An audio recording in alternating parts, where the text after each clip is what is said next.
จับสัญญาณจากอุทัยพิมพ์ใจชนและชวลิตยงใจยุทธคุณผู้ฟังอยู่กับผมวงพิษอรมัยในรายการ The Social News ทาง Focus Advertising อุทัยพิมพ์ใจชนก็ถือว่าเป็นมนุษย์พันธุ์เดียวกันกับพลเอกชวลิตยงใจยุทธคือมากไปด้วยความไวคำว่าไวในที่นี้นะครับหมายถึงว่าไวต่อความละเอียดอ่อนในทางการเมืองครับแม้ว่าพลเอกชวลิตยงใจยุทธจะเป็นทหารหรือแม้ว่านายอุทัยพิมพ์ใจชนจะเป็นพลเรือนสองคนนี้ครับเขารับรู้ได้นะครับว่าการเมืองคือทุกอย่างครับหากไม่ไวต่อความลื่นไหลในทางการเมืองแล้ว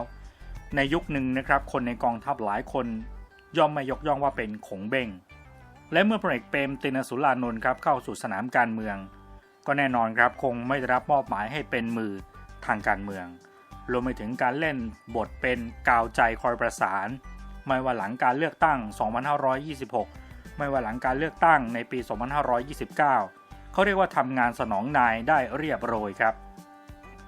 ขณะเดียวกันครับนอกเหนือจากความไวต่อกลิ่นในทางการเมืองแล้วนะครับยังมีความกล้าอย่างเป็นพิเศษคือหากไม่มีความกล้านะครับคุณอุทัยพิมพ์ใจชนก็จะไม่ยื่นฟ้องจอมพลถนอมกิตติขจรแน่นอนในกรณีที่ละเมิดรัฐธรรมนูญปีพุทธศักราช 2511 ด้วยการทำรัฐประหารเมื่อเดือนพฤศจิกายน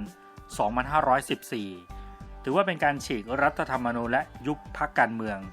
ทั้งที่รู้นะครับว่าเมื่อรัฐประหารสำเร็จเท่ากับความเป็นรัฐาธิปัตย์เนี่ยอยู่ในกำมือของจอมพลถนอมกิตติขจรครับแต่คุณอุทัยพิมพ์ใจชนก็ถือว่ากล้าตรงนี้ย่อมเป็นไปตามที่บทเพลงของหงาคาราวานนะครับได้ประพันธ์ได้เขียนเอาไว้ได้ร้องเอาไว้ยังยืนยันคุกขังเขาได้แต่หัวใจปรารถนาการออกโรงของคนอย่างนายอุทัยพิมพ์ใจชนจึงมีความหมายครับคุณผู้ฟังครับ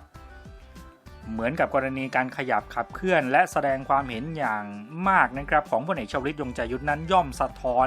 กลิ่นบางกลิ่นในทางการเมืองครับนั่นย่อมสะท้อนนะครับว่าปรากฏการณ์มิติ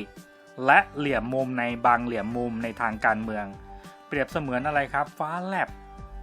มาก่อนที่ฟ้าจะร้องครับแน่นอนครับร่างรัฐธรรมนูญฉบับของนายมีชัยฤทธิ์ชุพันธ์นั้นทำให้คนอย่างอุทัยพิมพ์ใจชนขยับขับเคลื่อนเหมือนกับการขยับขับเคลื่อนในอดีตครับเป็นการขยับขับเคลื่อนด้วยการยื่นฟ้องจอมพลถนอมกิตติขจรหลังรัฐประหารในเดือนพฤศจิกายน 2514 เป็นการขับเคลื่อนด้วยการคัดค้าน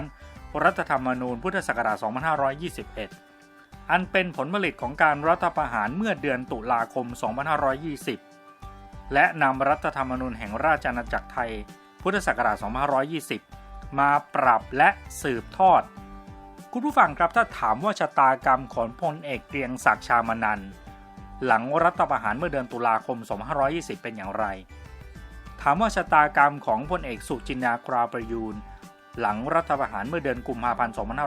2534 เป็นอย่างไรทั้งบทนี้ก็ล้วนเป็นบทเรียนครับเป็นบทเรียนอันไม่เพียงแต่พลเอกชวลิตยงใจยุทธจะคอยเตือนก่อนหน้านี้หากแต่นายอุทัยพิมพ์ใจชนยังนำมาตอกย้ำเมื่อปรากฏการณ์ร่างรัฐธรรมนูญฉบับใหม่ได้เรียกว่าฉบับสวมหมวก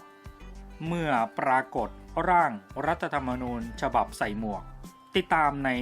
เบรกหน้าครับกับผมจับพงษ์พิษอรมัยในรายการ The Social News ทาง Focus Advertising